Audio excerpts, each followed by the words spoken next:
Ceci est un livre audio autogénéré par Google. Première partie.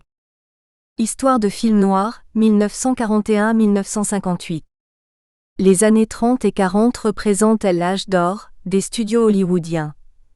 L'industrie cinématographique ne cesse de se développer pour mieux séduire un public américain qui retient le cinéma de préférence à tout autre divertissement. Les grands studios, communément appelés les Big Five ou les Major 25, Paramount, Metro-Goldwyn-Mayer, 20th Century Fox, Warner Bros. Et Radio Kiss Orpheum, dominent l'exploitation et la distribution de l'industrie cinématographique en contrôlant 70% des salles. Non seulement ils imposent la répartition des fonds selon les types de production, film A ou B, mais ils donnent également des instructions précises sur les films à réaliser, les genres à privilégier, les acteurs à engager. 27 La structure générale de la production est ainsi dictée par les directeurs des grandes firmes hollywoodiennes, dont l'hégémonie se traduit par des activités cinématographiques diversifiées, recouvrant à la fois la production, la promotion, la distribution et la programmation des films dans des salles qu'elles exploitent. Les majors investissent de gros budgets dans la réalisation de films A, des produits standardisés, susceptibles de plaire au gros du public, et délègue aux minors ou aux studios de Poverty Row 28 la réalisation de films B, diffusés dans le cadre du double programme ou dans des salles de province.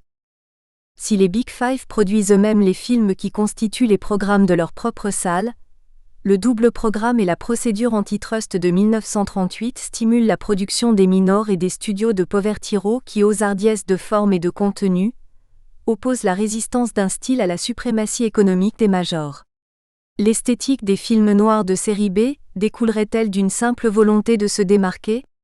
Les contraintes matérielles ont, semble-t-il, encouragé le style photographique qui caractérise le genre et favorisé son émergence. Non seulement les réalisateurs de série B apprennent à travailler avec des moyens restreints, quand ils utilisent la pénombre pour masquer des pans de décor, mais ils testent également de nouveaux effets de mise en scène pour créer une atmosphère mystérieuse qui sied au récit elliptique du film noir. Les premiers films noirs sont donc issus de la série B du début des années 30, mais les majors ne vont pas tarder à s'intéresser au genre afin de diversifier une production cinématographique mobilisée par l'effort de guerre. Lorsque les États-Unis entrent en guerre en décembre 1941, des agences officielles comme l'Office of War Information font pression sur l'industrie hollywoodienne pour qu'elle soutienne l'élan patriotique.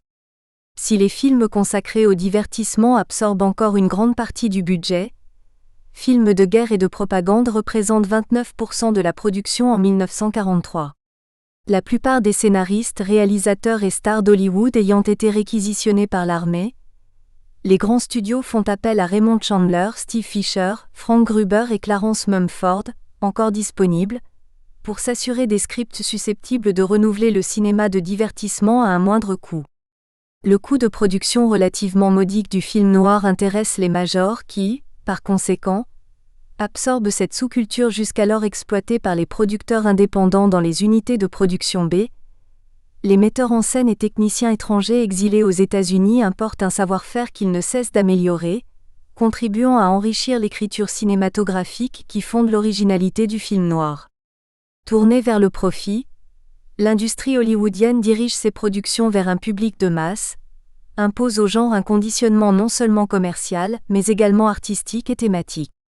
Se développe donc un cinéma dit classique, c'est-à-dire strictement balisé par des normes génériques, thématiques, esthétiques et morales, auxquelles les réalisateurs de films noirs ne se soumettent que partiellement, jouant de la mise en scène pour introduire l'ambiguïté dans l'espace de la représentation et passer outre les interdits de la censure.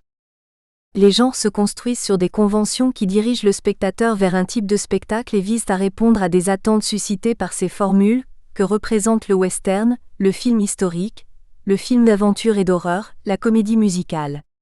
Censé satisfaire les exigences de la morale dominante et le besoin d'évasion des spectateurs, le cinéma est conçu comme un divertissement dont l'intérêt économique est défendu par une industrie qui s'efforce de satisfaire le client, consommateur d'images destinées à lui faire oublier les tristes réalités du monde, le projetant dans un univers de rêve, de bonheur et d'aventure imaginaire.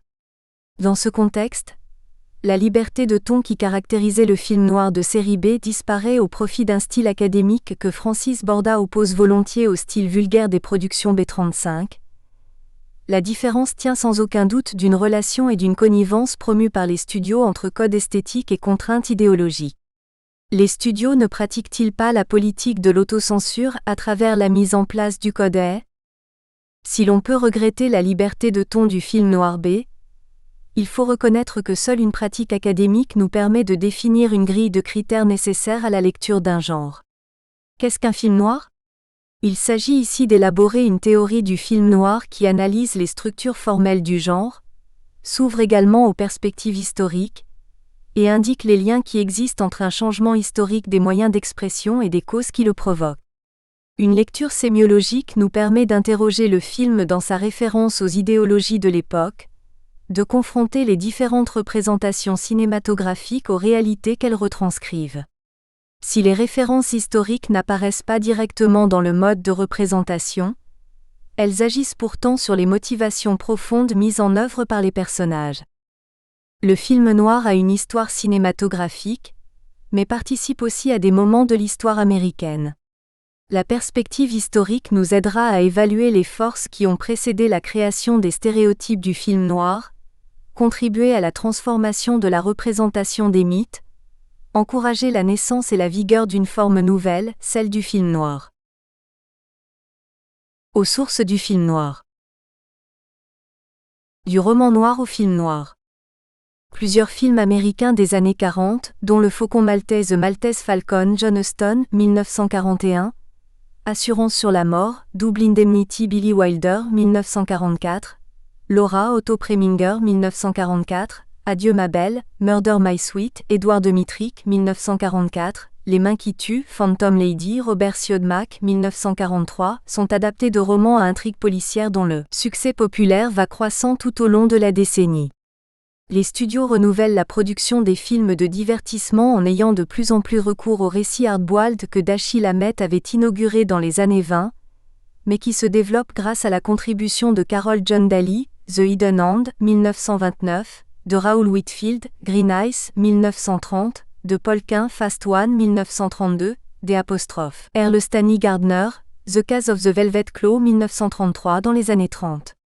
À ses débuts, le récit hardboiled est assez marginal, ses auteurs sont relégués par les critiques au niveau des ouvriers de la littérature, de besogneux.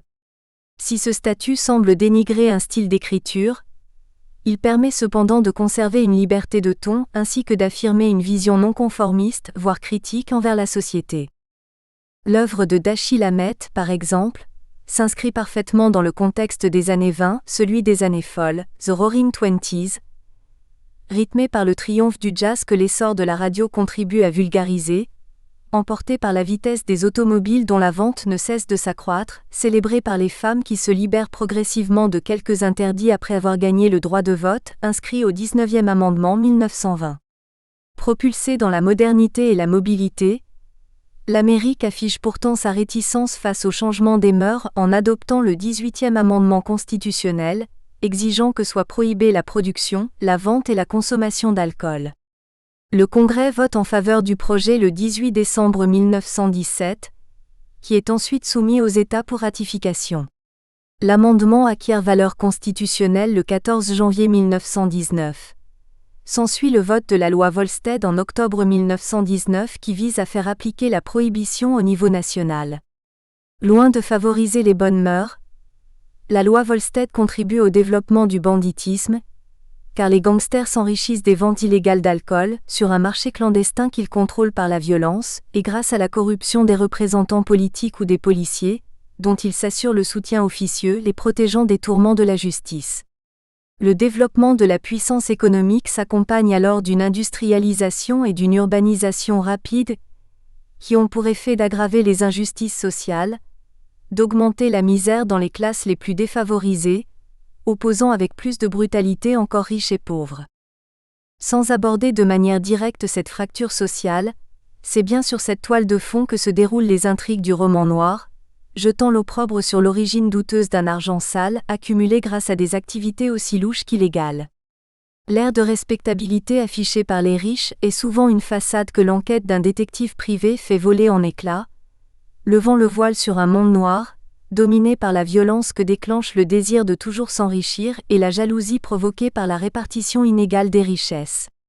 Le crime n'est plus un phénomène isolé, produit d'un esprit égaré. Il devient un mode de pensée, un moyen qui se justifie par le but avoué et reconnu par toute une société qui valorise l'argent d'origine légale ou illégale comme signe de réussite. Le thème de l'enquête présente un double intérêt dans le roman noir, puisqu'il ouvre la voie à un réalisme social et psychologique.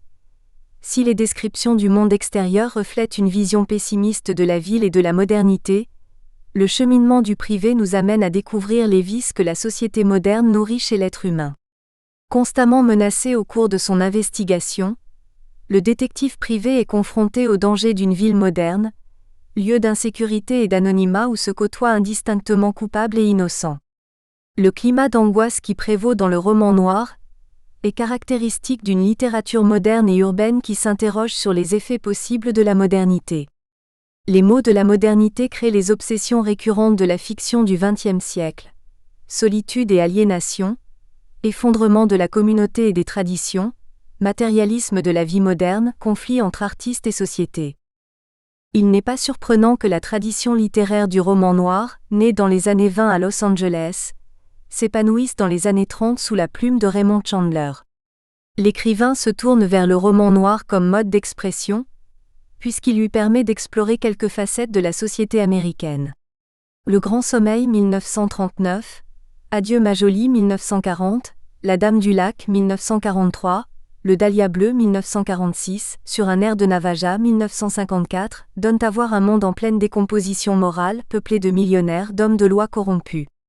La froideur apparente du privé, Philippe Marlowe, est ainsi le reflet de l'indifférence qui s'est instaurée dans une société mue par le seul dynamisme de l'économie, où les êtres sont tapés par la production de richesses toujours plus grandes. Dans Le Grand Sommeil 1939, Chandler porte un regard particulièrement critique sur l'ordre économique national et la classe moyenne de Los Angeles.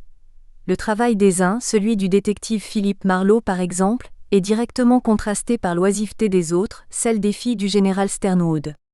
Le crime, ou le meurtre, devient le choix préférentiel des exclus de la classe moyenne, incapables de s'enrichir plus longtemps par la spéculation, mais qui ont dilapidé leurs héritages. C'est ainsi qu'Arthur Geiger devient maître chanteur.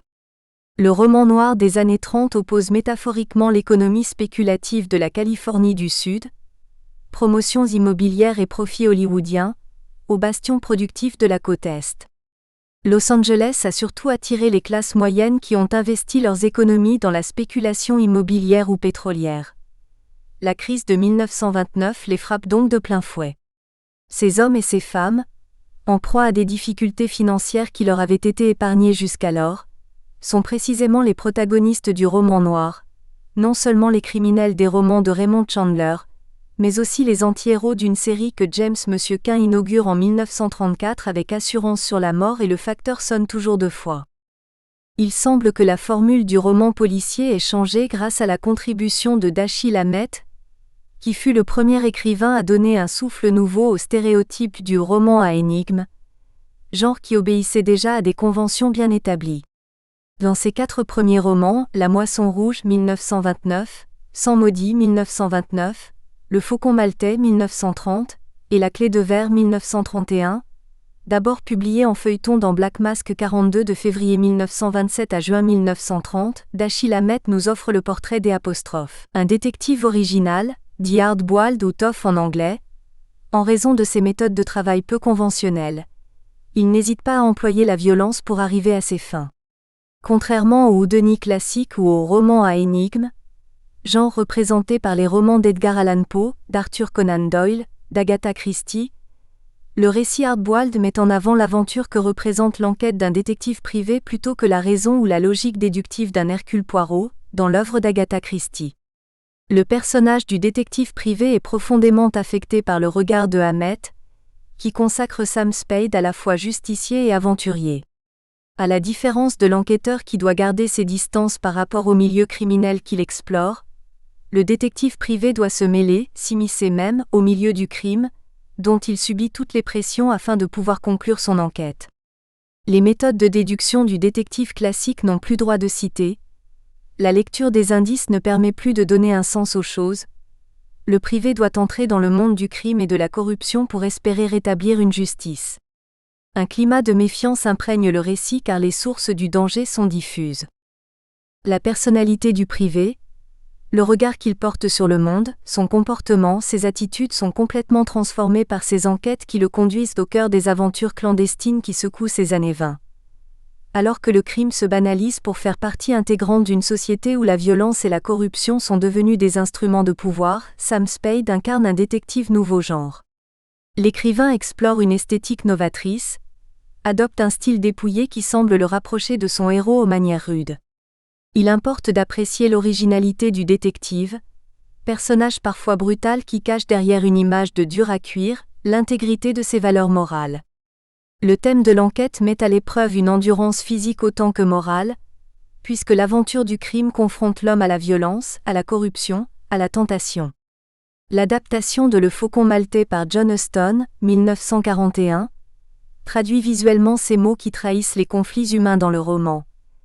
Des rainures noires et blanches sont projetées en toile de fond pendant la scène qui se termine sur le premier baiser échangé entre Sam Spade et Brigid O'Shaughnessy, suggérant de la sorte que le détective est alors conscient du double jeu, des contradictions du personnage féminin, de l'univers carcéral dans lequel elle tente de l'emprisonner. L'art de Dashiell Hammett consiste à mettre le protagoniste et le lecteur en présence d'une foule d'indices et de déclarations contradictoires, de sorte que la narration progresse dans la confusion.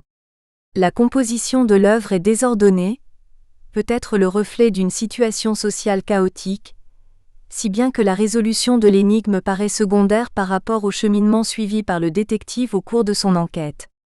Des personnages fascinants, mais qui représentent toujours un danger pour la sécurité du privé, hantent le roman noir, lui confèrent une atmosphère de danger qui enveloppe progressivement le lecteur. L'univers diégétique prend le pas sur le thème de l'enquête car chaque scène entraîne le privé un peu plus en avant dans le monde du crime, où fourmillent autant de tueurs que de maîtres chanteurs.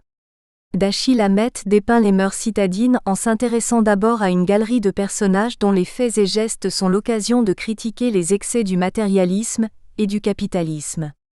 Dans La Clé de verre, le danger naît de l'investigation d'un meurtre qui va permettre aux détectives de percer à jour les manœuvres illégales d'hommes politiques.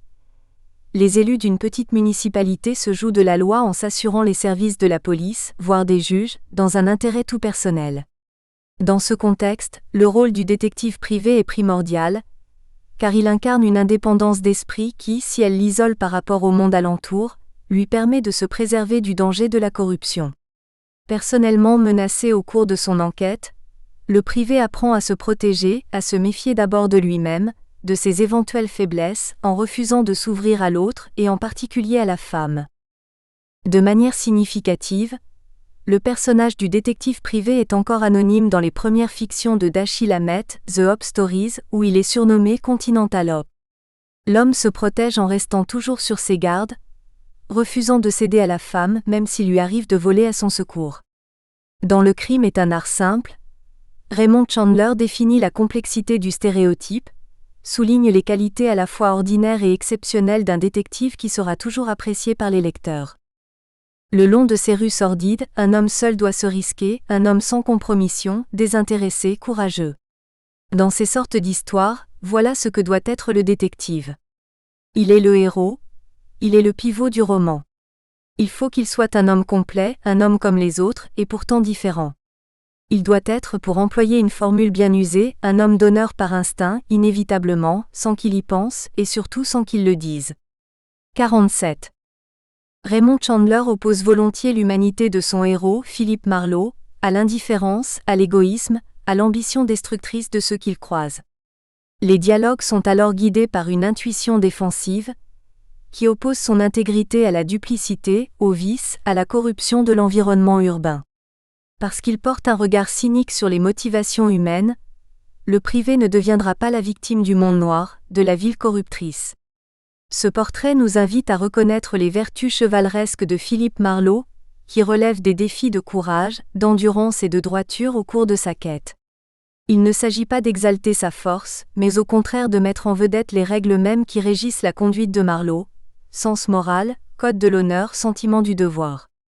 Marlowe incarne le justicier intemporel, est le seul élément qui soit demeuré honnête dans une société devenue immorale, rongée par la corruption. À l'instar du chevalier du Moyen Âge, Marlowe doit subir une série d'épreuves qui sont autant de pièges et de dangers à surmonter. Tentation sexuelle, agression physique, menace de mort balisent son parcours. Dans une société laïque et mercantile, le détective privé a choisi la solitude par conviction, par fidélité à un code éthique qui l'isole de la corruption, lui évite la souffrance de l'échec qu'il observe partout autour de lui. Qu'il s'appelle Sam Spade, Philip Marlowe, Lew Archer ou Mike Hammer, le détective privé affirme d'abord son sens des valeurs et son intégrité en refusant de s'agréger aux policiers ou aux malfrats. C'est un solitaire, un individualiste qui obéit avant tout à son propre code moral, un code qui n'est pas forcément en accord avec la loi. Le privé est quelqu'un qu'on engage, pas quelqu'un qu'on achète. 49. Mais ce héros, qu'il soit policier ou détective, reste un homme seul, sans attache, qui poursuit inlassablement sa quête en dépit de toutes les embûches rencontrées, en dépit des risques personnels encourus. Au cours de ses enquêtes, le privé croise de multiples dangers que symbolise la femme à la chevelure blonde dans Le Grand Sommeil. La femme à la chevelure blonde ne sollicite pas l'imagination de la même manière au Moyen Âge ou au XXe siècle. Autrefois symbole de pureté et d'innocence, la blondeur suggère désormais les plaisirs charnels ou matériels que la couleur de l'or fait convoiter. Dans Le Grand Sommeil, la tentation est incarnée par Carmen, dont la blondeur signale qu'un mythe a succédé à un autre. Bohémienne à la chevelure de jais dans la nouvelle de Mérimée, symbole de la noirceur du péché, Carmen est blonde dans le roman noir comme si la ruée vers l'or avait entraîné une fracture dans les figures de l'imaginaire. Carmen apparaît telle une offrande déposée sur le lit de Marlowe, un bijou dans son écrin, destiné à attirer l'œil et la main du détective. Le lit était baissé. Quelque chose y gloussait. Une tête blonde sur mon oreiller. 2 bras nus relevés, et les mains croisées sur la tête en question. Carmen Sternwood, étendue sur le dos dans mon lit, m'observait en gloussant. La vague floue de ses cheveux était disposée soigneusement, et pas naturellement sur l'oreiller. Ses yeux ardoises me regardaient. Il me faisait comme d'habitude l'effet de mes pieds derrière un canon de fusil. Elle sourit.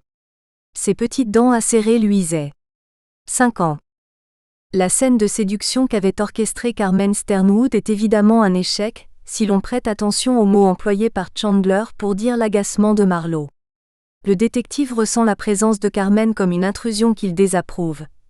Il la voit d'abord comme un objet, quelque chose, la décrit par fragments, tête, bras, mains, cheveux, yeux, dents, comme pour suggérer qu'elle a envahi, vague floue de ses cheveux, un espace qui lui appartient, son sanctuaire, dans mon lit.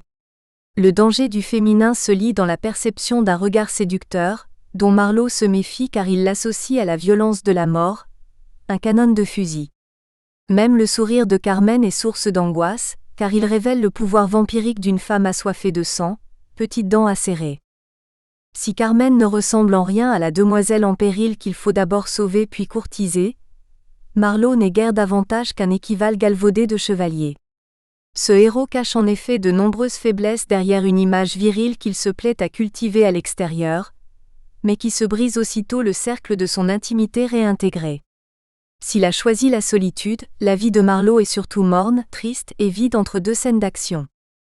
Un vent orageux soufflait aux fenêtres et rabattait la suie du brûleur à mazout de l'hôtel voisin, qui balayait mon bureau comme de la folle avoine un terrain vague.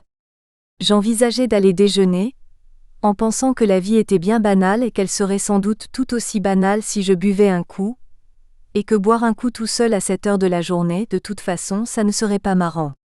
51. Cet extrait révèle le sentiment d'isolement qui s'empare parfois de Marlowe, comme s'il était un étranger dans la ville.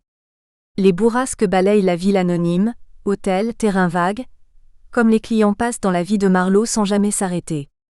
Le détective est finalement un homme très seul qui trompe son ennui. La vie était bien banale, par le biais de quelques habitudes d'un quotidien mondain, déjeuner, boire un coup. Ces moments de découragement donnent au personnage une dimension humaine, même s'il signale aussi l'anachronisme des valeurs qu'il défend, en conflit avec son environnement propre, une contradiction qui est à l'origine de son isolement. Les romans de James Quin accordent une place prépondérante à la femme fatale qui conduit à la mort tous ceux qui l'approchent, en particulier l'homme qu'elle a séduit pour mieux pouvoir l'amener au meurtre. La femme fatale s'inscrit donc parmi les stéréotypes du roman noir, tant par son allure physique que par sa psychologie. C'est un être dont on sent qu'il faut se méfier, car elle use de ses charmes et de sa sexualité pour parvenir à ses fins. Les légendes médiévales relatent l'histoire d'un chevalier qui se laisse détourner de sa quête par la belle dame sans merci. La belle dame l'attire mais lui sera fatale, moralement autant que physiquement. Sur cette figure évoquant une imagerie religieuse et moyenâgeuse, les romanciers du XXe siècle ont projeté leurs fantasmes. La femme fatale n'est pas seulement la femme qui tue, elle incarne une surenchère de féminité, mystère insondable, chacun le sait, pour l'être au féminin autant que pour l'être au masculin. Les romans de Dashiell Hammett sont peuplés de belles criminelles aussi séduisantes que redoutables, dont Brigid O'Shaughnessy est le prototype le plus achevé dans Le Faucon maltais. S'il faut aussi se méfier des femmes imaginées par Raymond Chandler, Carmen commet elle-même le premier meurtre dans Le Grand Sommeil, James Quin explore encore davantage le pouvoir de la femme fatale, qu'il oppose à la faiblesse masculine. Le personnage féminin y est alors féminisé à outrance. Il est tentation du fait de son hypersensualité. Vêtements, démarches, physiques sont décrits par l'auteur avec une minutie propre à enflammer l'imagination du lecteur. Dans Le Facteur sonne toujours deux fois 1934, l'entrée en scène de Cora précipite les événements. L'écrivain s'attarde à décrire la violence de l'effet qu'elle produit sur Frank, pour mieux nous inviter à considérer l'aspect à long terme funeste de la rencontre. C'est alors que je l'ai vue. Jusque-là, elle était restée derrière, dans la cuisine, et elle n'est venue dans la salle que pour prendre mes assiettes sales.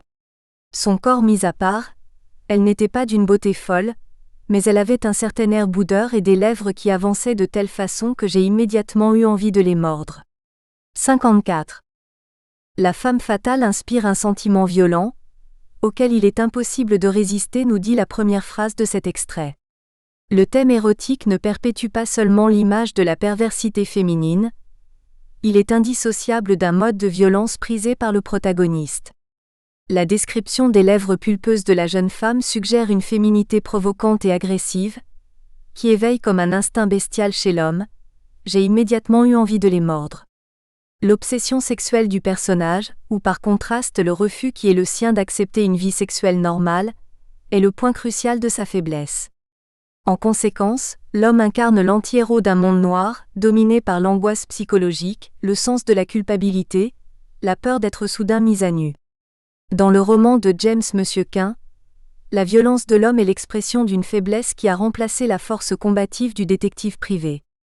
L'anti-héros figure à la fois l'errance à laquelle ont été contraintes les victimes dépouillées de la crise de 1929, l'aventure représentée par un mode de vie marginal, la violence à laquelle sont condamnés les exclus du rêve américain. Les personnages du roman noir éloignent le courant littéraire de ses origines, ancrent le mouvement dans une Amérique contemporaine. Bien que le roman à énigme et le récit d'épouvante renvoient à l'Angleterre victorienne et au gothique novel, bien qu'ils aient inspiré les premières adaptations d'Alfred Hitchcock dans la Grande-Bretagne des années 20, le genre s'est américanisé sous la plume des écrivains précédemment rappelés. Détectives privés, criminels et femmes fatales illustrent l'américanisation de la fiction criminelle. Tous incarnent des modes de pensée et des valeurs modelés par un environnement social proche. Le film noir se distingue des films criminels produits en Europe, car il évolue dans un contexte typiquement américain, comme en témoigne le type de personnage et de décor qu'il privilégie. Le roman noir offre des scénarios originaux aux réalisateurs des années 40 qui adoptent tout naturellement le mode de narration prôné par le genre. Caméra subjective exprimant le point de vue du privé, voix off traduisant une focalisation interne, juxtaposition de scènes brèves, de dialogues succincts qui entraînent le lecteur, comme le spectateur, dans un récit énigmatique, aux intrigues multiples, imbriquées les unes dans les autres, dans l'espoir de découvrir un indice qui permettra de saisir la clé du mystère. La complexité du récit suggère la difficulté de l'enquête menée dans un monde noir, où les mobiles du crime demeurent longtemps obscurs, jusqu'à ce que la succession de scènes distinctes commence à faire sens car des révélations ponctuelles nous renseignent sur l'identité du meurtrier, dont la logique est impossible à dénouer par le seul mécanisme de la rationalité. Le film noir ne retient pas seulement la structure narrative du roman noir, il donne corps aux personnages imaginés par la fiction, les projette dans un espace imaginé pour l'espace filmique, jouant de la métaphore et des ellipses narratives pour imposer un climat d'insécurité et de mystère. Frank Krutnik souligne l'interaction du roman sur le film et vice-versa. On ne devrait pas considérer que l'influence du roman hard-boiled sur le film noir se limite uniquement à ce que les films ont tiré des romans. Il semble plutôt que la fiction hard-boiled a elle-même été une réaction particulière à l'influence du cinéma en tant que mode de récit le plus novateur des temps modernes. Au roman du discours tel que l'a pratiqué Agatha Christie, Dashiell Hammett oppose le roman du regard, décrivant avec minutie la violence des gestes, les lieux dangereux où le privé nous entraîne, les discussions houleuses qu'il oppose à d'éventuels suspects. Une syntaxe simple, un vocabulaire élémentaire le rapproche du cliché instantané, du film d'action, puisqu'il bannit la réflexion, l'analyse, le commentaire, réduit la parole à des dialogues brefs et incisifs pour retenir d'abord le mouvement intense ou anodin qui aide à définir les personnages. Dans Le Faucon maltais, le détective Sam Spade fait valoir son professionnalisme en utilisant les points. Les détails abondent dans la scène suivante, comme pour mieux nous aider à imaginer une douleur, dont une focalisation externe ne nous dit rien. Les mots décrivent pourtant l'action de près. Brusquement, le coude s'abaissa. Cairo sauta en arrière, mais insuffisamment. Le talon droit de Spade, lourdement posé sur l'une des bottines vernies, le cloua sur place tandis que son coude le frappait sous la pommette. Il bascula, mais le pied de Spade, posé sur le sien, le maintint en place. Le bras droit du détective s'allongea et Cairo, stupide, lâcha son arme dès que les doigts de Spade le touchèrent. L'automatique était comme un jouet dans sa grosse patte. 57. Cet extrait nous invite à visualiser la scène, à reconnaître que le roman noir procède d'une vision cinématique qu'il est aisé de transformer en vision cinématographique. Les personnages ne se définissent guère plus par la description psychologique, mais par ce qui accroche le regard. Particularités physiques, attitudes, mouvements, objets. La contradiction entre la violence et le froid détachement de l'écriture qu'il enregistre oppose l'intégrité morale du privé à toute tentative de corruption. Confronté à une modernité destructrice, souvent incarnée de manière allégorique par une jeune femme ambitieuse ou encore par un homme d'affaires corrompu, Spade utilise des méthodes parfois violentes. Cynisme et méfiance caractérisent le héros du hard-boiled, sceptique quant à l'efficacité des institutions policières et judiciaires de son pays, suspicieux des envies et des jalousies attisées par un contexte de concurrence économique acerbe. Moins laconique et plus souple que Dashiell Hammett, Raymond Chandler sacrifie volontiers le ton objectif adopté par Hammett pour imprimer toute la subjectivité de son regard sur le décor urbain. L'écrivain tente de se créer un univers propre à travers le personnage du privé auquel il donne des qualités surprenantes. Avec Philip Marlowe, Raymond Chandler introduit une sensibilité nouvelle, une émotion à contre-courant des usages du roman noir. On décèle en Marlowe un homme différent de celui dont il feint l'apparence. Ses airs de faux dur dissimulent mal un être charitable tandis que sa désinvolture masque sa timidité. La vision prismatique de Philip Marlowe domine le récit, détermine la perception du lecteur, puis celle du spectateur, car les réalisateurs n'hésitent pas à violer les codes de la narration classique pour traduire visuellement l'idiosyncrasie de Marlowe. Dans Adieu ma belle, Murder My Sweet, 1944, Édouard Dmytryk développe un récit en flashback, utilise de manière récurrente la voix off et la caméra subjective pour retranscrire toute la subjectivité du point de vue exprimé à la première personne dans le roman de Chandler. Jusqu'au début des années 40, le récit à la première personne avait rarement été utilisé dans les films hollywoodiens. Seul William Wyler, Les Hauts de Hurlevent, Wuthering Heights, 1939, et John Ford, Quelle était verte ma vallée, To Green Was My Valley, 1941, eurent recours à la voix d'un narrateur pour résumer un passage ou commenter une action par le biais du monologue intérieur. Parce que la personnalité de Marlowe colore le récit de toute sa subjectivité, l'adaptation cinématographique met volontiers l'accent sur cette fonction que les linguistes appellent focalisatrice, indissociable de l'image puisque le procédé cinématographique, jeu de lumière, cadrage, met alors en relief une partie de l'image au détriment des autres. Le film noir retient donc une perspective personnelle qui caractérise déjà le roman noir, comme dans l'extrait suivant de Fais pas ta rosière. Le texte à la première personne rapporte les impressions, les pensées de Marlowe, qui observe l'environnement du restaurant où il s'est arrêté pour prendre un repas. Des phrases courtes nous disent son agacement, reflètent la vitesse à laquelle le client est expédié, insistent sur la dérision de l'épisode. Je m'arrêtais pour dîner à un endroit appelé Thousand Wax. Repas infect mais service express. Tu manges et tu dégages. Beaucoup de passages. Pas le temps de servir une deuxième tasse de café. La place assise vaut de l'argent. Tu vois ces gens là-bas derrière la corde? Ils veulent tous manger.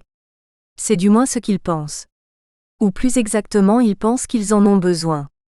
Dieu seul sait ce qu'ils viennent manger ici. Il ferait mieux de rentrer chez eux et d'ouvrir une boîte de conserve. Ils ne tiennent pas en place. Comme toi. Ils ont besoin de grimper dans leur voiture pour aller quelque part.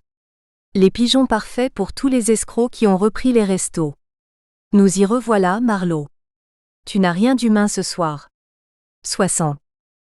Dans un lieu public où les individus se bousculent, se pressent, Marlowe reste en retrait comme pour s'isoler ou se protéger de l'excitation générale.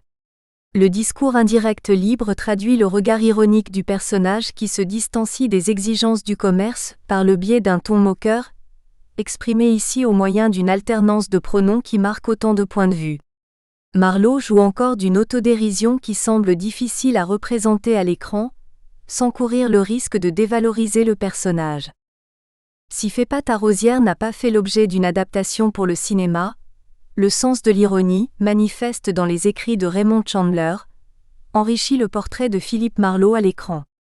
Le film retient un regard à la dérobée ou l'esquisse d'un sourire qui suffisent à dire la curiosité, l'agacement que le privé exprime en monologue intérieur dans les romans. La subjectivité du récit à la première personne se lie encore dans la composition de l'espace.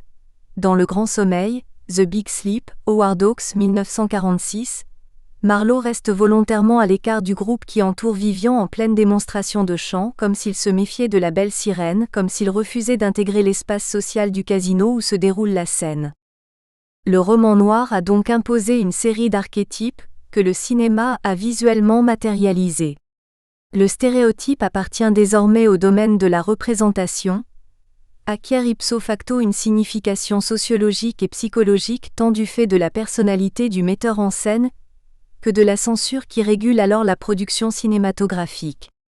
À la différence d'un traducteur qui veille à rester le plus fidèle possible au texte premier, le cinéaste interprète la diégèse, la façonne à l'image. Les variantes entre le scénario et le film peuvent donc être liées à la fois aux difficultés techniques imposées par l'adaptation au genre cinématographique, c'est-à-dire par le passage de l'écrit à l'image, mais encore aux pressions extérieures auxquelles le réalisateur est contraint de se soumettre, car si l'écrivain jouit d'une liberté d'expression presque totale, le réalisateur doit veiller à respecter les interdits mis en place par la commission de censure. Dans Le Grand Sommeil, Philippe Marlowe utilise la métaphore des courses de chevaux, jouant sur des mots à double sens, pour aborder avec Vivian le thème de la sexualité.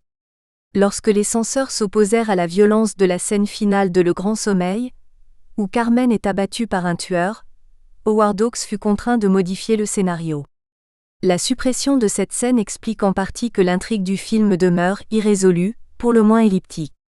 61 La rigueur morale du code est limiter la liberté d'expression des réalisateurs à un point tel que, en raison de leur trop violente charge de sexualité, les scénarios inspirés de l'œuvre de James Quin furent régulièrement refusés par les studios qui en avaient acquis les droits jusqu'au début de la Seconde Guerre mondiale. L'homosexualité latente des personnages de Dashiell Hammett a presque toujours été gommée lorsque leurs aventures ont été portées à l'écran. D'un côté, le roman peut faire preuve d'audace, aborder des thèmes comme la sexualité, de l'autre le film doit refuser cette même liberté thématique. Si le cinéma confère ses lettres de noblesse à un style particulier d'écriture et lui offre une reconnaissance publique, des pressions commerciales pèsent très vite sur la création artistique de l'écrivain. Raymond Chandler a souffert de la différence entre l'écriture de ses œuvres originales et leurs adaptations cinématographiques. la liberté dont il jouit en tant qu'écrivain est vite limitée par la collaboration que lui impose sa fonction de scénariste pour le compte d'un studio.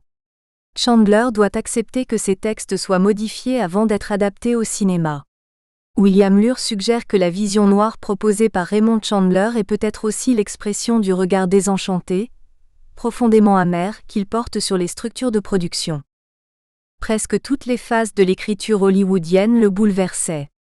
Non seulement il détestait les intrusions dans sa vie privée, liées au travail en collaboration et à un emploi du temps de bureau, mais il était horrifié à l'idée que si un écrivain parvenait à produire quelque chose en ces circonstances difficiles, un réalisateur ou un producteur ait le pouvoir de le changer ou de le couper au moment du tournage.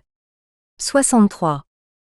À l'image de Philip Marlowe, pris au piège d'une lutte d'influence entre gangsters, policiers corrompus et riches opportunistes, qui sont également ses employeurs, l'écrivain doit savoir concilier un travail de créateur avec les contingences commerciales que lui imposent les studios.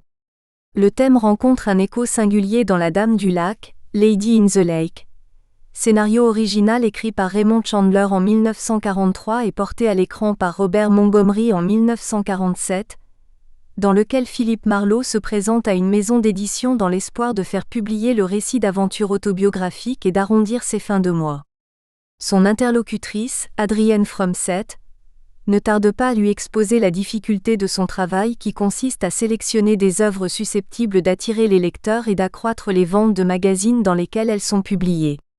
Les écrivains amateurs et professionnels se bousculent à la porte de la maison d'édition qui profite de leur talent à un prix dérisoire, comme l'explique le patron de l'entreprise, Mr. Kingsby. Les gars sont payés un sans le mot.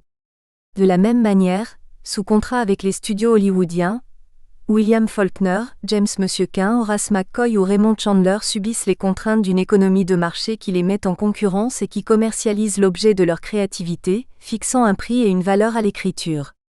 Si ces écrivains dépeignent Los Angeles à la manière d'un enfer urbain, s'ils démythifient l'image paradisiaque alors généralement acceptée de la métropole californienne, c'est peut-être parce qu'ils vivent dans l'ombre des studios qui exploitent leurs talents sans reconnaître les qualités artistiques de leur travail. Le pessimisme des écrivains se retrouve à l'envi dans la description cinématographique de la ville, baignée dans la nuit, lieu de ces innombrables dédoublements causés par des reflets de lumière qui isolent le privé face aux dangers physiques et moraux qui le guettent. Ces remarques visent à souligner la distance entre film noir et roman noir, distance qui a permis au cinéma de s'ouvrir à d'autres influences que la littérature. Si le roman noir a fourni au genre cinématographique une série de personnages, de situations archétypales, abondamment exploitées par le 7e art, il n'est cependant pas possible de considérer la littérature comme source exclusive du film noir. La force du genre réside d'abord dans son refus de ne pas être une simple adaptation fidèle du roman noir, dans sa capacité d'accepter, d'intégrer l'influence d'autres modes de pensée. L'espace créé entre le scénario et sa mise en image n'est pas uniquement d'ordre commercial, il est encore culturel et esthétique dans la mesure où les réalisateurs portent sur l'objet à naître un regard nourri d'expériences cinématographiques antérieures. Au-delà de la source littéraire, le film noir partage un lien évident avec le film de gangster qui l'a précédé et dont il conserve jalousement le cadre urbain et le thème du crime. Du film de gangster au film noir. Le film de gangster est souvent désigné comme précurseur du film noir, dans la mesure où il le précède chronologiquement et contient déjà des éléments que le film noir reprendra au niveau de l'esthétique et de la thématique. Film de gangster et film noir ancrent la fiction dans un cadre urbain, espace de conquête et de frustration pour les personnages qu'il met en scène.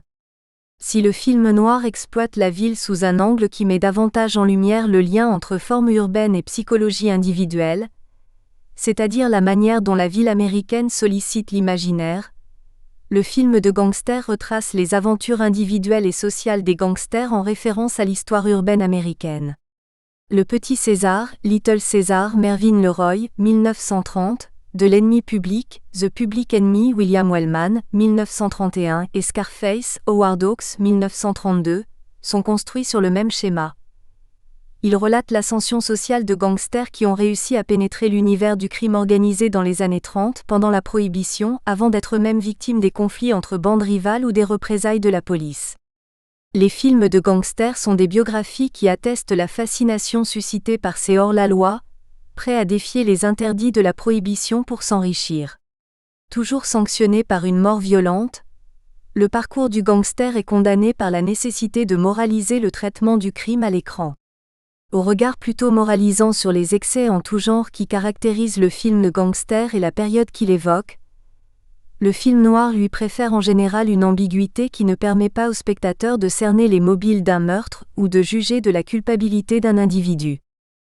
D'un point de vue esthétique, le film de gangster s'appuie sur une récurrence de plans sombres qui enserrent les personnages dans une situation de plus en plus inextricable.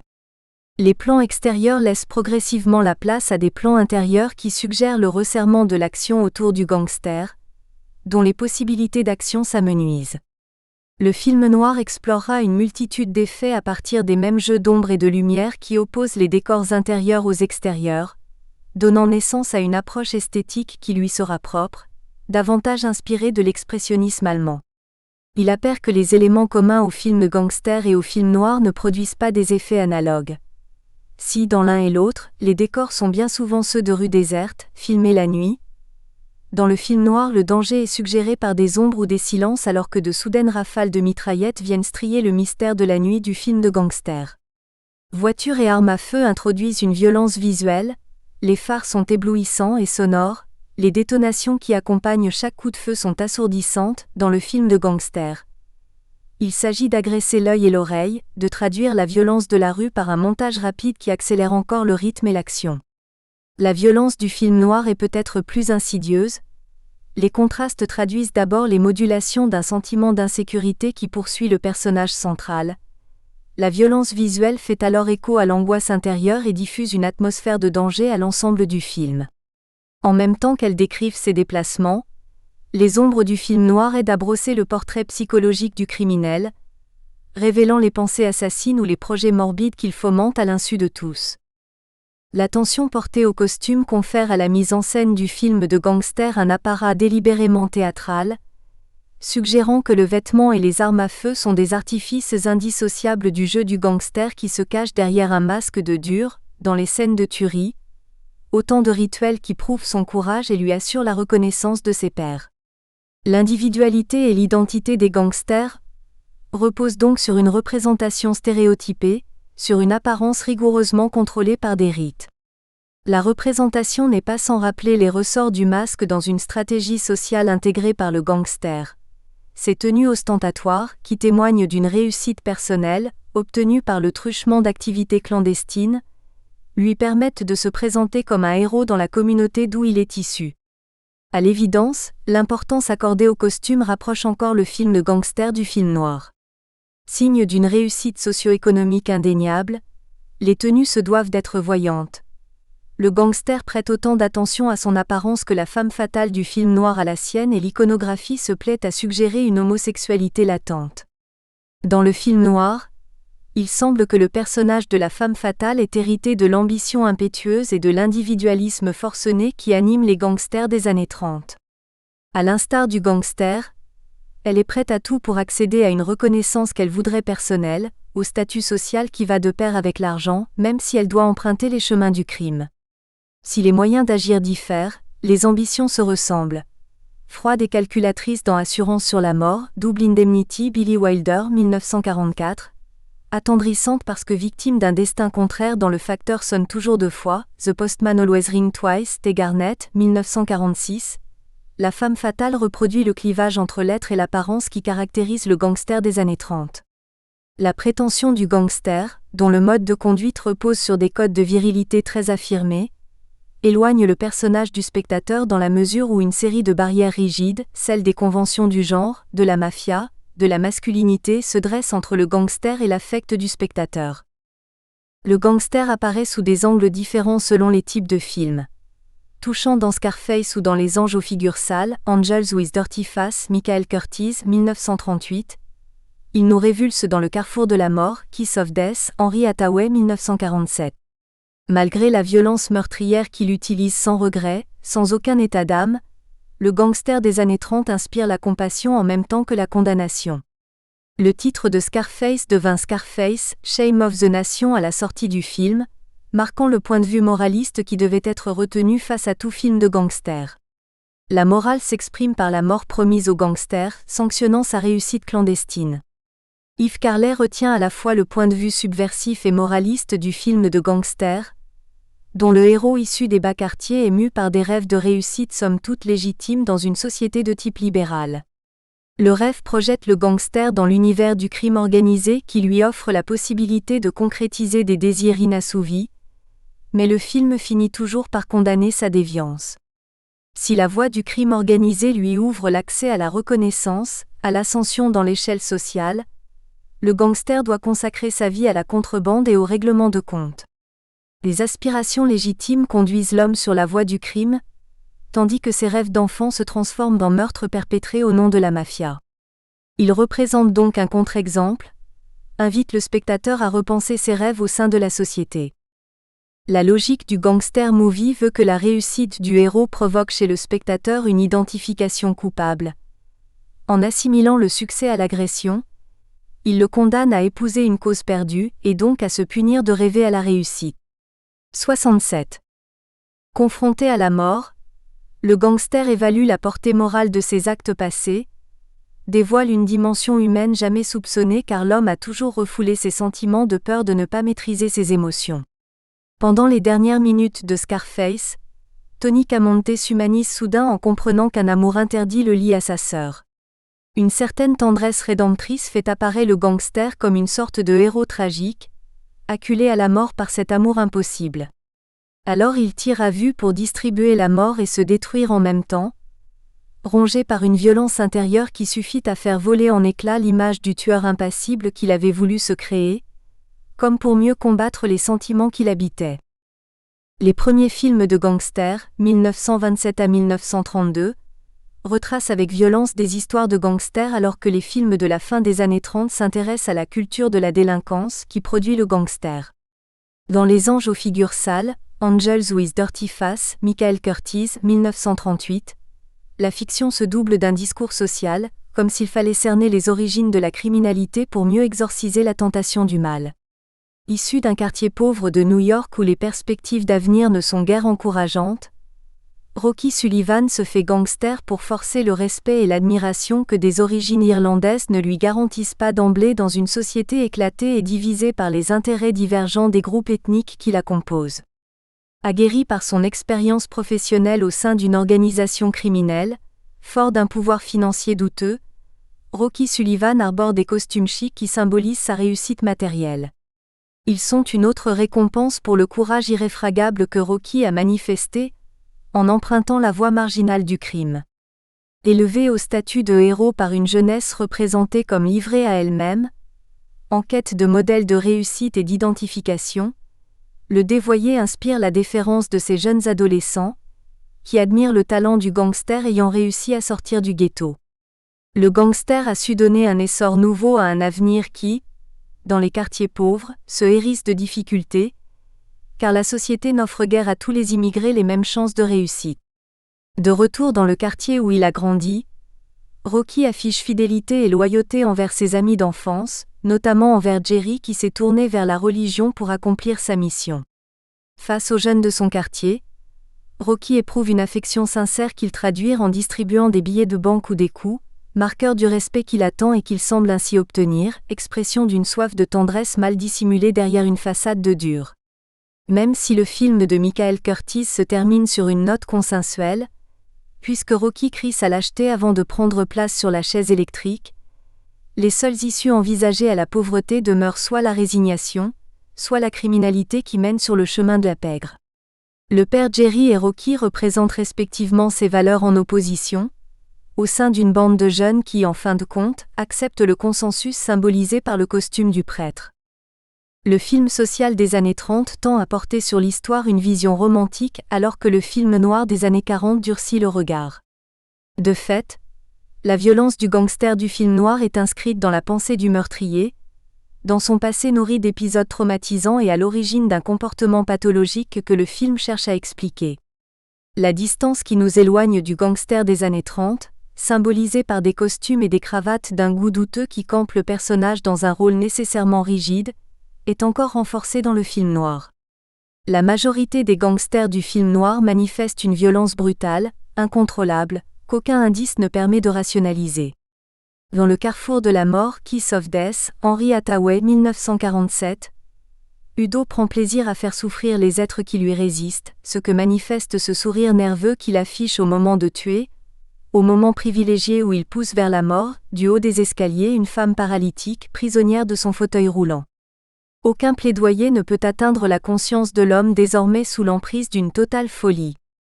Le film de gangster s'enrichit des relations transgénériques qui infléchissent l'image des gangsters dans Kill Argo, John Huston 1948. Le film dénonce la violence arbitraire qui sous-tend tout rapport de force, opposant des personnages antithétiques dans un conflit qui a valeur allégorique. Le gangster Johnny Rocco incarne une force physique qu'il impose avec un plaisir sadique aux vieux paralytiques, image d'une sagesse acquise avec l'âge, aux femmes dont il accuse la faiblesse, aux Indiens qu'il repousse en raison de leurs différences culturelles. La violence de Kill Argo donne lieu à la confrontation métaphysique des éléments. La tempête qui sévit au dehors et menace d'anéantir l'hôtel Largo, où sont pris au piège le gangster Johnny Rocco et ses acolytes, dramatise les tensions intérieures qui minent les personnages de ce huis clos. La cruauté des mots mis au service de l'humiliation de l'autre permet au gangster Johnny Rocco, dont le pouvoir est menacé par la guerre qui se livre entre les gangs, d'affirmer son existence et de croire en l'illusion de sa toute-puissance. Devenu alcoolique pour mieux dominer la peur que lui inspire Johnny, son amant aussi imprévisible que brutal, Gay est déchiré entre l'amour et la haine. Sa beauté défraîchie témoigne du conflit autodestructeur qu'elle mène auprès du gangster, dont l'image se craquelle pendant l'orage. L'arme et la verbosité acerbe du personnage deviennent les signifiants d'une imposture, d'une fragilité intérieure, opposée de manière emblématique au courage du paralytique. Tous les gestes, tous les regards semblent contenir cette violence, prête à exploser d'un moment à l'autre, avant même la fin de la tempête. Ancien soldat qui refuse le combat après avoir été témoin des horreurs de la guerre, Frank préfigure le personnage du détective privé. Alors qu'il s'oppose au gangster vieillissant Johnny Rocco, Frank fait valoir le sens des valeurs et le courage qui caractérisent le privé dans le film noir. L'hybridation générique repose sur la confrontation de personnages issus, semble-t-il, d'univers filmiques différents et destinés à ne jamais se rencontrer en dehors des films qui brisent les conventions des genres. L'enfer est à lui, White-It, Raoul Walsh, 1949, s'éloigne également du film de gangster alors que le meurtre se fait l'expression d'une autodestruction inéluctable car la pathologie ronge l'individu de l'intérieur. Personnage brutal qui use de la violence comme mode d'expression de son existence, comme moyen de communication avec autrui, le gangster paraît d'autant plus violent qu'il dissimule ses sentiments. L'enfer est à lui associe les migraines soudaines du gangster Arthur Cody Jarrett à la relation infantilisante, teintée d'un amour incestueux, que l'homme entretient avec sa mère. Le lien mère-fils est alors perçu comme destructeur car Jarrett, par le truchement du crime, satisfait les ambitions d'une mère qu'il imagine régner sur le monde. S'il veut se hisser au sommet du monde, maman. Je suis le maître du monde. Hurle-t-il dans la scène finale. C'est pour mieux plaire à la femme aimée qui lui a aussi donné la vie. Caché derrière le masque de la froideur, la cruauté n'est déjà plus que la manifestation d'une pathologie qu'il suffirait de soigner dans La fin d'un tueur, The Dark Past, Rudolf Matt, 1948. Le film tente de nous faire croire qu'il est possible de purger les gangsters de leur désir de tuer ou de voler, en leur prodiguant les soins psychiatriques adéquats. Le récit illustre la manière dont le Dr Collins parvient à arrêter la folie meurtrière d'un homme en l'amenant à réfléchir sur la raison, un parricide qui le pousse à tuer. Encore enfant, Al Walker avait révélé à la police l'endroit où se cachait son père, le condamnant ainsi à mort. Il suffit au Dr Collins de fouiller la mémoire du malade pour le soigner de son envie de tuer. À la rencontre du roman noir et du film noir, la psychanalyse confère une dimension nouvelle au récit comme au mouvement de caméra. Cependant, elle est par là même accusée de participer à la dépolitisation du film noir qui perd alors la dimension sociale du film de gangster. Elle insinue que les causes des comportements déviants sont à rechercher dans le passé individuel, non dans les imperfections de la société.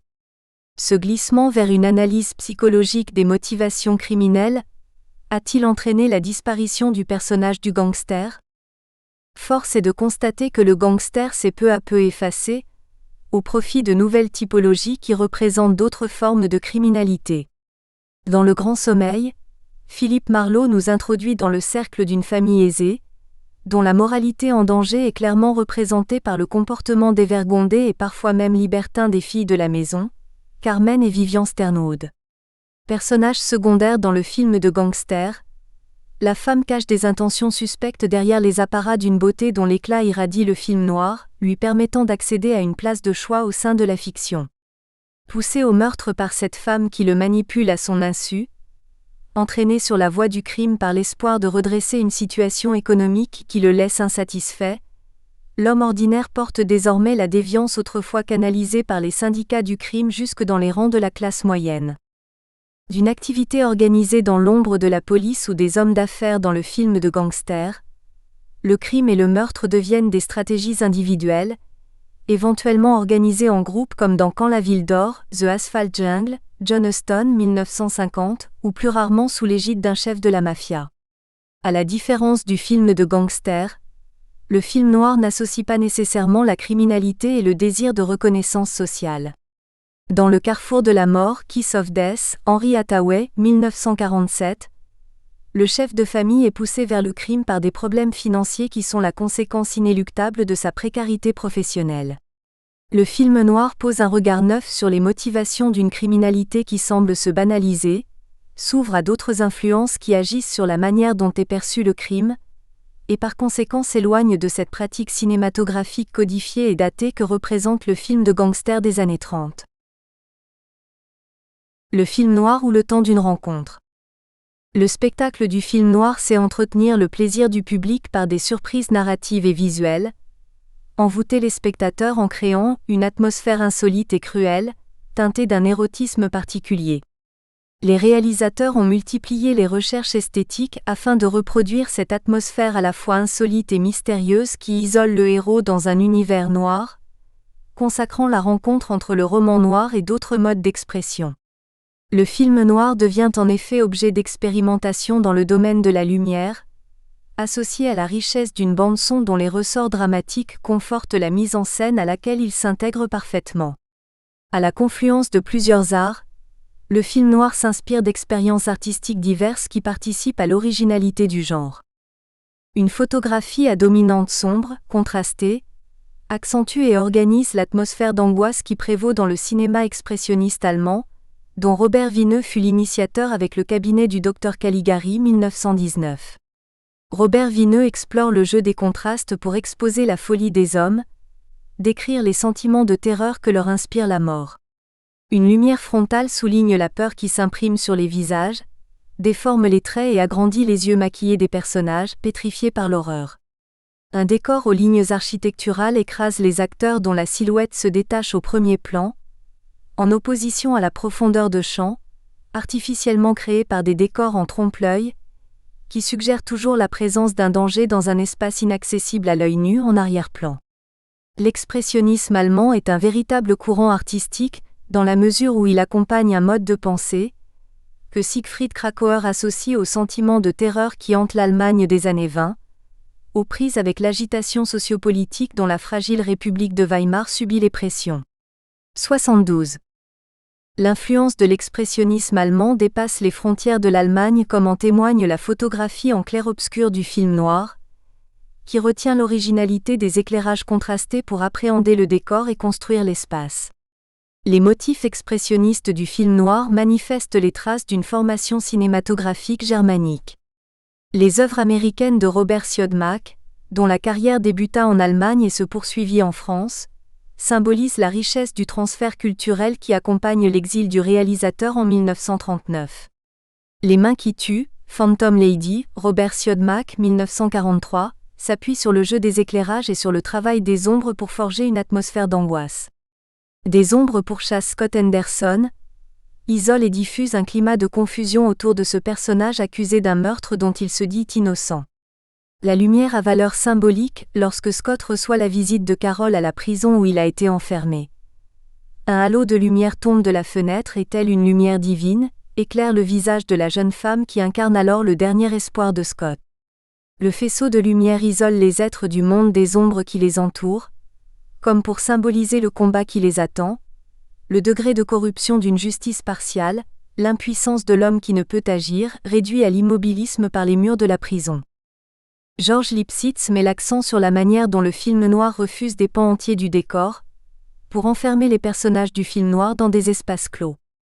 Des flashbacks ramènent le spectateur en arrière, soulignant le poids inéluctable du passé et l'impuissance associée au présent. Des éclairages en clair-obscur rendent difficile la distinction entre amis et ennemis. Des portes, des miroirs, des pièces exiguës enserrent les personnages de telle sorte qu'ils apparaissent comme prisonniers du monde matériel. 76. Le film noir explore la lisibilité de la lumière pour renforcer la tonalité d'une scène, associant éclairage faible, contre-jour et cadrages obliques, plongée, contre-plongée, afin de représenter la violence du rapport de force ou le déchaînement des passions. Les jeux d'ombre et de lumière effacent tout repère spatial comme ils estompent les frontières entre le bien et le mal, privilégiant l'ambiguïté plutôt que le réalisme comme mode d'expression. L'esthétique du film noir participe à la complexité du récit. Elle accroît la tension d'un récit sinueux, traduit les doutes et les angoisses des personnages, diffuse un climat de danger à chaque nouvelle séquence. L'écriture du film noir s'enrichit encore de l'emploi de la profondeur de champ et de la contre-plongée, dont les possibilités expressives et dramatiques ont été explorées par Orson Welles et son chef opérateur, Greg Toland, dans Citizen Kane, 1940. Jean-Pierre Berthomé et François Thomas n'hésitent pas à comparer Citizen Kane et Le Faucon maltais, The Maltese Falcon, John Huston, 1941, pour souligner l'ascendance du premier film sur les qualités esthétiques du second. Dans Le Faucon maltais, John Huston associe les prises de vue en contre-plongée à des courtes focales afin d'accentuer l'obésité du chef de gang, Gutman, dont le visage semble jaillir de l'écran. Il s'agit néanmoins d'une utilisation ponctuelle du procédé, limitée à la production d'un effet singulier, et non intégrée à une stratégie textuelle d'ensemble.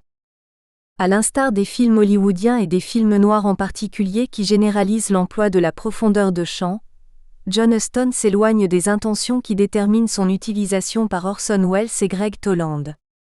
Digérant immédiatement la leçon de Welles, le cinéma hollywoodien classique s'en approprie le trait le moins dérangeant, la dramatisation du cadre par la contre-plongée, mais renonce à ses implications quasi métaphysiques qui mettent en cause l'ordre du monde.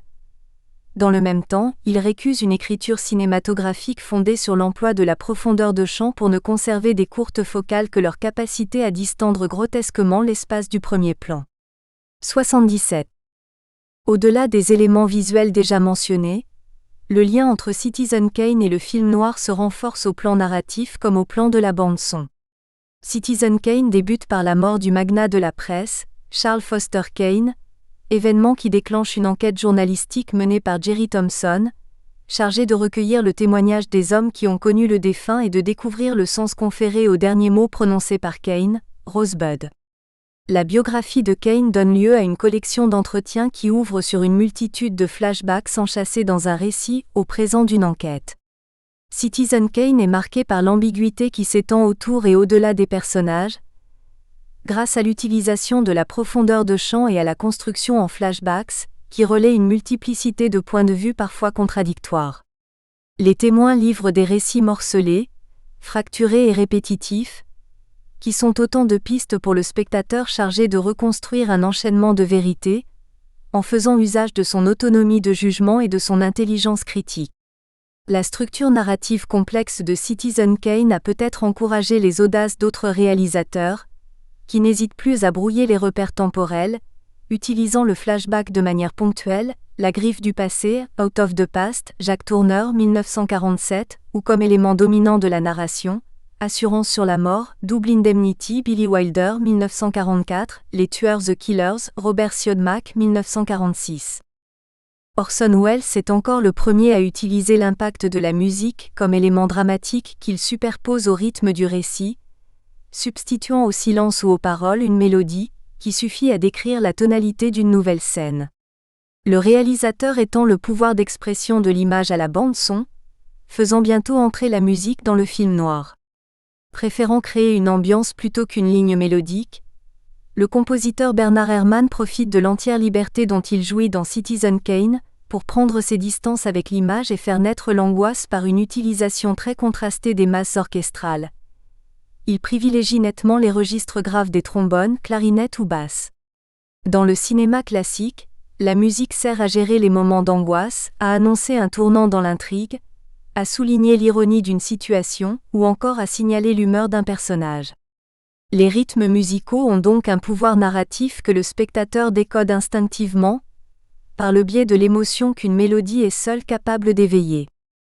Les pensées intimes des personnages s'expriment dans des chansons intégrées à l'univers diégétique du film, par le biais de leurs interprètes qui se donnent en spectacle. Lorsque le pianiste de Casablanca, Michael Curtiz, 1942, joue l'air d'une chanson intitulée A Time Goes By, il réveille les souvenirs douloureux des amours passés des protagonistes. Dans Le facteur sonne toujours deux fois, The Postman Always Rings Twice, T. Garnett, 1946, les airs de musique s'envolent d'une guitare que Nick s'amuse à gratter pour faire danser Frank et Cora, réunis par la seule magie de la mélodie. La musique est associée à des mœurs licencieuses que la femme se plaît à fredonner dans Gilda, Charles Vidor, 1946, coupable d'aimer un autre homme que son époux. Puis The Blame on Main Boys lance-t-elle à une assemblée d'hommes qu'elle cherche à envoûter en captivant leur regard fasciné au moyen d'une chorégraphie lascive. De la même manière, Vivian se met en scène quand elle interprète une chanson pour un auditoire amusé dans le grand sommeil, The Big Sleep, Howard Hawks, 1946, espérant surtout retenir l'attention de Philip Marlowe qui se contente pourtant de rester à distance, fasciné mais aussi méfiant. Le chant des sirènes annonce un danger inévitable s'il est écouté du début à la fin, danger incarné par Kitty et auquel succombe Pete dans Les Tueurs, The Killers, Robert Siodmak, 1946. The Moreno of Love, chante la jeune femme qui séduit Pete par ses paroles. Jean-Louis Comolli nous fait remarquer que la rencontre du jazz et du film noir est celle de deux symboles mythiques qu'une même dimension tragique réunit enfin. Le film noir et la musique des Noirs transcendent la révolte du désespoir, la fatalité d'un destin condamné, encadré par une structure double. Si la révolte s'oppose à une norme, le soliste s'oppose à un ensemble instrumental. De la même manière, l'individu solitaire s'affirme en opposition à la machine sociale ou policière, retrouvant du même coup les accents du soliste dans l'orchestre. Son chant, ultime geste de désespoir jeté à la face du monde, est le symbole de sa révolte de marginal, d'exclu. Une complicité formelle relie de la sorte l'expression d'une musique populaire et donc vulgaire, le jazz, et celle d'un mode narratif vulgaire, le récit policier. Le film noir se présente donc comme un point de convergence. À un moment donné se croisent des individus de nationalités différentes qui traduisent à l'écran une expérience commune. Ils utilisent des armes nouvelles, esthétiques, narratives, musicales, comme s'il leur fallait innover pour témoigner d'un rapport au monde que l'expérience de la Seconde Guerre mondiale a fondamentalement transformé. Les cinéastes apprennent à jouer du pouvoir de suggestion des images en les associant à la musique, en étudiant le pouvoir d'expression de la lumière, en utilisant toute la subtilité du montage, fondu enchaîné, fermeture à l'iris, fondu au noir, pour suggérer la nature du lien, simultanéité, antériorité, causalité, onirisme entre deux séquences. Il détourne la censure en procédant par allusion, ajoutant la psychanalyse aux sources déjà nombreuses du film noir. Le film noir offre une interprétation simpliste des concepts psychanalytiques, mais en adéquation avec la curiosité populaire que ces théories suscitent dans les années 40. Interprétation des rêves, des actes manqués et théorie de la névrose informent la structure des films qui enquêtent sur l'origine de la pulsion criminelle. Au-delà d'un intérêt thématique évident, la psychanalyse fournit aux réalisateurs autant d'outils qui leur permettent de détourner avantageusement les interdits de la censure. Conceptualisée dans les écrits de Jacques Lacan, la psychanalyse a contribué à la reconnaissance des signifiants qui structurent l'inconscient du sujet, tel un langage dont les images hantent aussi l'univers du film noir. 82 Psychanalyse et film noir attirent l'attention sur les stratégies de refoulement mises en œuvre par l'individu, trahi par l'emploi d'un mot pour un autre, ainsi que sur la valeur symbolique des images oniriques, dont les connotations révèlent une surimposition des signifiants qu'il faudra décoder pour trouver la clé de l'énigme. La double énigme The Dark Mirror, Robert Siodmak, 1946. La lecture psychanalytique confère au discours visuel et verbal du film noir une hardiesse inattendue. Ainsi le raffinement excessif de Waldo Lydekker suffit-il à signifier son homosexualité dans Laura, Otto Preminger, 1944. La canne épée de Bolin Munson a des connotations phalliques dans Gilda, Charles Vidor, 1946. Et le pouce que suce Carmen révèle son caractère nymphomane dans Le Grand Sommeil, The Big Sleep, Howard Hawks, 1946. La danse, les dialogues, les regards, la présence d'une canne, le raffinement au masculin, les toilettes féminines prennent valeur de symbole, comme la théorie freudienne sur le rêve l'a amplement démontré. La psychanalyse est non seulement source d'inspiration, mais elle sert aussi l'interprétation des films en reconnaissant l'importance du détail, de la technique du flashback ou du montage. Pour Muriel Gagnebin, la comparaison entre psychanalyse et cinéma se trouve ainsi presque naturellement justifiée par l'analogie entre le travail du monteur et celui de l'analyste, dans la mesure où les interprétations de l'analyste procèdent d'une sorte de montage opéré sur les propos de son patient. Or le terme montage, au cinéma comprend le découpage au sens d'une stratégie, et l'agencement des images au sens d'une tactique. 86 Parce qu'il est instrument de l'organisation temporelle, le montage est expressif. Il peut faire surgir de nouvelles significations, réévaluer des symboles bien ancrés, construire un univers fictionnel en prenant appui sur l'enregistrement du réel. La série noire rassemble un groupe hétérogène de films qui se distinguent les uns des autres par la manière dont ils abordent le thème de la motivation criminelle, mais qui ont en commun des qualités esthétiques, narratives tout à fait singulières. Le film noir convoque tour à tour les autres arts pour introduire l'ambiguïté dans le film, au cœur de la fiction, tel un filtre qui se pose sur les personnages et déforme la perception que va en avoir le public. La musique confère un sens second aux images du film noir, alors que le montage ordonne leur agencement dans un récit dont la lecture se prête à de nombreuses interprétations. La multiplicité des sources explique sans doute la diversité des films inclus dans la série noire, ainsi que la polysémie des images, partant l'ambiguïté favorisant les interprétations parfois contradictoires proposées par des critiques qui envisagent le film noir comme un objet d'étude. Elle est peut-être aussi à l'origine de la naissance d'une mythologie autour des héros et des anti-héros qui traversent la série. Le film noir et sa mythologie, héros ou anti-héros ? Scénario tiré de la littérature, décor fixé dans un espace urbain, personnages inspirés de stéréotypes culturels, tous ces éléments sont reliés entre eux par l'action qui donne au film noir son unité. L'action est cette force directrice qui confère au récit du film noir son intensité dramatique et sa dimension mythique. Elle repose sur un mouvement dynamique qui est celui de la quête. Quête d'argent ou investigation d'un crime se rejoignent dans le film noir, qui suppose toujours un manque matériel ou informationnel à combler par le héros, contraint de se lancer dans une aventure qui le mettra à l'épreuve, mais le conduira au succès. Qu'il se rapproche ou qu'il s'éloigne de l'objectif fixé, le protagoniste sera respectivement consacré héros ou anti-héros. Le film noir met en scène des hommes engagés dans une enquête qui se charge d'une valeur ontologique, dans la mesure où elle leur permettra de découvrir le vrai visage d'une femme, de révéler leurs propres qualités, de mettre au jour les travers des individus qu'ils croisent. Une quête de vérité sous-tend l'action du privé, action dont le but concret acquiert souvent une dimension métaphorique. Le labyrinthe des faubourgs, des ruelles et des venelles, dissimule des hommes cupides, cruels, que des éclairages en clair-obscur rendent monstrueux, donc dangereux. Au lieu d'aller à la rencontre d'une entité métaphysique abstraite, le mal, le détective poursuit une réalité personnalisée par le criminel. Au lieu de se mettre à l'épreuve au contact de la nature à l'occasion de grands périples autour du monde, le privé se mesure aux dangers de la ville et de la faune qu'elle abrite. De fait, la quête du détective privé n'atteint pas la dimension universelle du mythe, elle n'a d'écho que dans la société urbaine, ne propose qu'un modèle individuel de lutte contre le crime. Aux yeux de Francis Lacassin, le récit policier désigne une forme singulièrement urbaine et appauvrie de l'épopée. L'épopée n'a fait que changer de masque et de décor, précise-t-il en considérant que combats, vaisseaux, châteaux, monstres, oracles ont fait place aux armes blanches, aux ruelles sombres, aux personnages louches dans la ville moderne. Le film noir prolonge une mythologie qu'il vise à territorialiser, à américaniser. Si les épreuves que doit surmonter le détective trouvent leur modèle dans les aventures du héros mythique, force est de reconnaître que le héros contemporain n'est qu'un être humain dont le pouvoir d'action est limité. Si le détective privé occupe la place de l'élu à qui l'on a confié une mission à accomplir selon une éthique puritaine, le personnage obéit toujours à un code de conduite qui lui est propre. Le choix qu'il a fait de combattre la criminalité n'est pas d'inspiration religieuse, mais laïque. Le privé mène ses enquêtes comme sa carrière.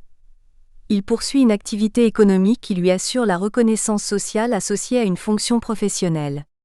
Les hautes exigences morales qui fondent la conduite des héros antiques ont ainsi laissé place aux aspirations matérielles et sociales des individus. L'épopée moderne se prolonge dans les codes vulgaires du film noir, dont le héros réconcilie en l'homme des désirs antagonistes de meurtre et de justice, arbitre en lui-même les conflits de l'inconscient et du conscient.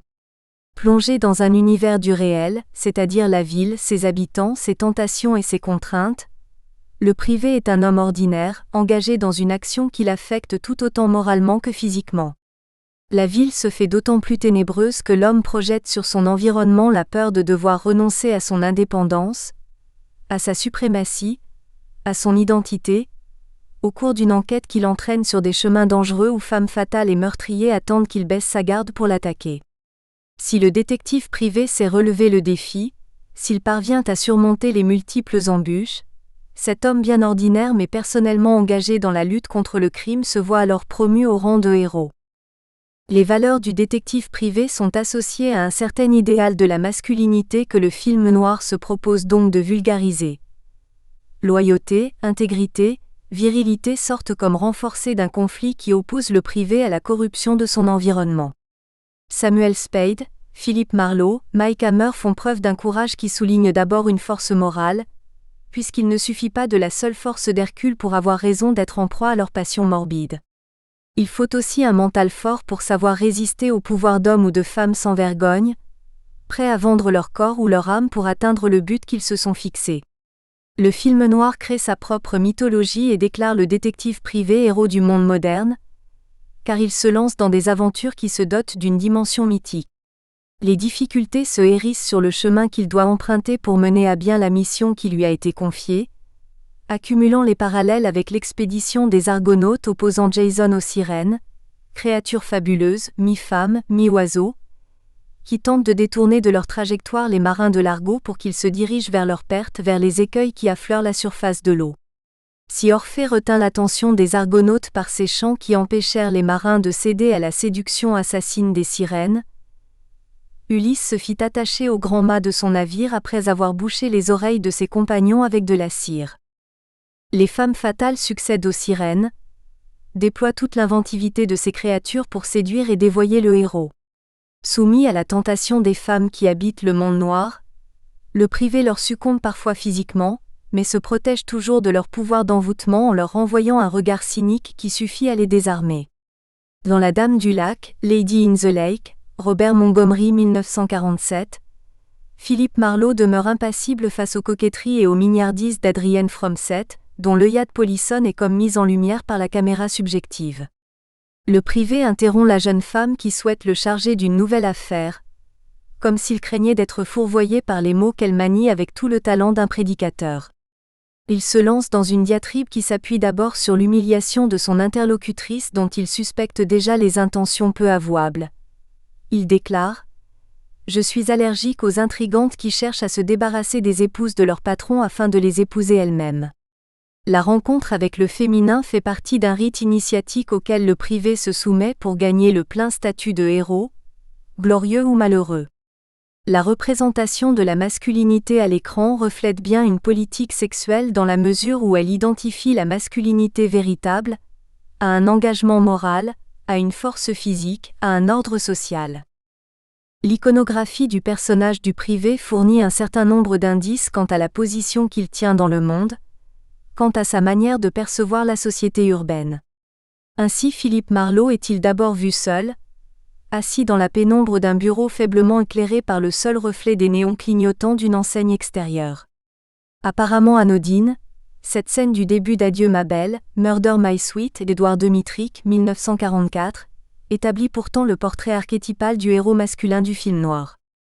La silhouette de l'homme se découpe sur l'arrière-plan d'une fenêtre qui s'ouvre sur la ville, alors plongée dans le noir. Cela suffit pour ancrer le protagoniste dans une position charnière entre l'extérieur et l'intérieur, à la fois en relation avec le monde urbain qui suscite sa curiosité, mais individuellement solitaire pour mieux se protéger.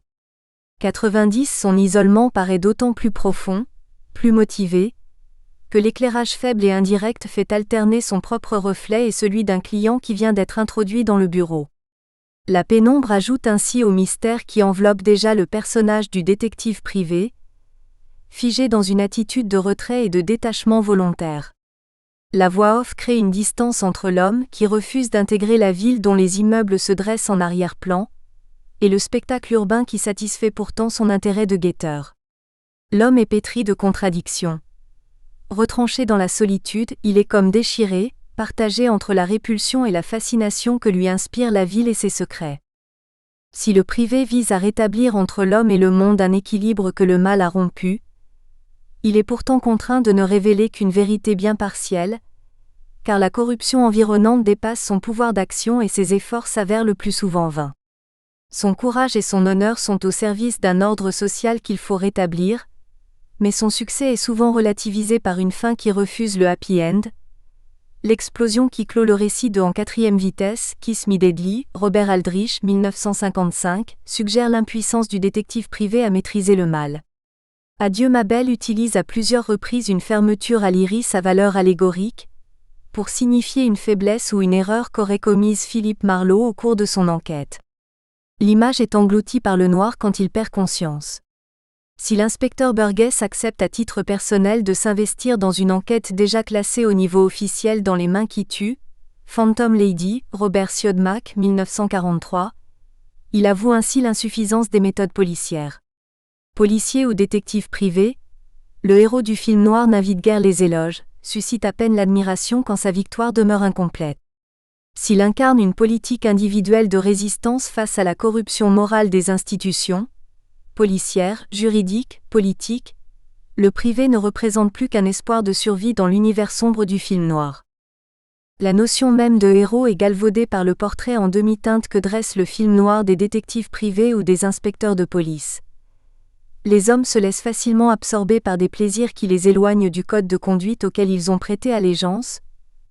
Une libraire réussit à conquérir Philippe Marlowe dans Le Grand Sommeil, The Big Sleep, Howard Hawks, 1946, tandis que l'inspecteur Macpherson aime déjà la jeune femme Q'. Il imagine conforme à son portrait dans Laura, Otto Preminger, 1944. Dans Le Faucon maltais, The Maltese Falcon, John Huston, 1941, Sam Spade se laisse volontiers séduire par Brigid O'Shaughnessy, dont il devine qu'elle feint la passion pour mieux le manipuler dès leur première rencontre. Apparemment épris de la jeune femme, Spade poursuit son enquête, mais il livre à la police la femme avec laquelle il a entretenu des rapports amoureux, dès qu'il a rétabli les faits et prouvé qu'elle a tué son associé, Miles Archer. La dernière scène présente Sam Spade embrassant Brigid avant qu'elle ne soit arrêtée, puis emmené par les policiers dans la cage d'un ascenseur, devenu symbole d'un amour coupable et condamné, d'une emprise dont Spade doit s'affranchir. Le privé ne se contente que du plaisir fugace promis par des aventures passagères, sachant profiter des faveurs que lui accordent de bon gré des femmes esseulées aux mœurs relâchées. À la définition du héros porté par ses seules aspirations idéalistes, le privé oppose des faiblesses qui rapprochent le personnage du spectateur, c'est-à-dire de l'américain moyen. Le film noir désacralise la notion même de héros, alors qu'il retrace les aventures d'hommes prêts à enfreindre les règles morales, les normes sociales, considérées comme autant de barrières au bon déroulement de leur investigation dans un monde de licence, ou comme autant d'obstacles à leur ascension socio-économique dans une société corrompue. Deux possibilités s'offrent aux réalisateurs qui veulent repenser les valeurs de l'héroïsme dans le cadre d'une aventure urbaine menée au cœur de la société moderne. Banaliser le héros en privilégiant l'expérience vécue par des personnages marginaux aux prises avec des situations exceptionnelles, le facteur sonne toujours deux fois. Opposer le détective privé à des typologies négatives, nécessaires à la fois à la mise à l'épreuve et à la glorification de ce protagoniste, le grand sommeil. Ces deux perspectives traduisent un regard différent porté sur les déviances individuelles qui intéressent le film noir. Elles sont fondatrices de l'hétérogénéité formelle qui caractérise le genre. Le récit de la quête, du bonheur, de la réussite matérielle, d'une vérité, est narré du point de vue des gagnants, Il met en valeur les qualités du héros par opposition aux faiblesses des autres personnages. Lorsqu'il est narré du point de vue des perdants, ce même récit révèle les imperfections d'un système économique, qui broie la volonté d'un être humain, entraîné par ses propres faiblesses sur le chemin du crime, condamné à ne plus en sortir, broyé par la machine judiciaire qui traque chacune de ses imperfections. Si le grand sommeil nous plonge dans la confusion d'un monde où le mal ne peut être discerné du bien, Philippe Marlowe parvient pourtant à nous guider sans nous égarer au cœur de ce labyrinthe visuel narratif grâce au détachement jaloux du privé. Il conserve ainsi une indépendance à l'égard des autorités, elle garantit sa liberté d'esprit et d'action. Le générique suggère déjà la difficulté de jugement qui sera celle du spectateur, noyé dans des nuages de fumée qui obscurcissent l'écran et lui laissent à peine distinguer la silhouette d'un homme en train d'allumer la cigarette d'une femme. Les noms des acteurs et des techniciens défilent, puis s'envolent dans les volutes de la fumée. Engagé par le général Sternwood pour retrouver des photos compromettantes de sa fille Carmen et mettre ainsi fin au chantage organisé par Arthur Geiger, Marlowe plonge dans une investigation qui va d'assassinat en assassinat à la rencontre de criminels et de femmes ténébreuses. Bien que l'intrigue repose d'abord sur l'investigation menée par le détective privé, Philippe Marlowe, le film privilégie la description psychologique des personnages. Nous espérons que vous avez apprécié cet aperçu. Pour continuer à écouter ce livre audio sur Google Play Livres, utilisez le lien dans la description de la vidéo.